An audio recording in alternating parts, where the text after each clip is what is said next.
следващите наши участници – село Дъбене. Празнуването на обичая Старчов ден в селото датира от незапомнени времена. По време на турското робство, поради забрана, той се е празнувал на двете могили, които се намират извън селото. Това е един от най-големите и почитани празници в селото. Той се провежда в дните понеделник, сряда и петък, в седмицата между местни и силни заповедници. Още от сутринта старци, облечени с обърнати кожуси, големи тъпани, лопати, сопи и много други предмети обикалят из селото и оповестяват началото на празника. По обед започват да се играят махленски хора.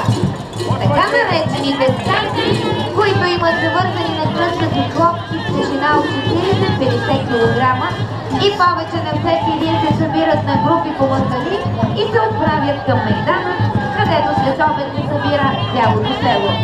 Тук се образува и голямото селско хоро. Старци с индивидуални маски и така нататък.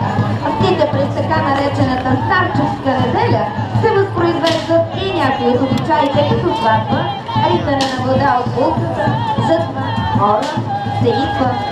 Кулминацията на празника е на мейдана, когато дойдат след множеството от хора, групата на старците с хлопките. Още с пристигането си те разпръскват хорото и се създава като веселие. Всичко това олицетворява настъпващата пролет и надежда за по-голям берекет. Костюм на старица.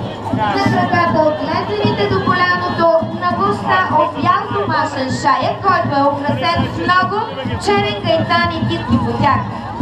Бридж от домашен шаек, украсен с пистюли от различен цвят вълнени.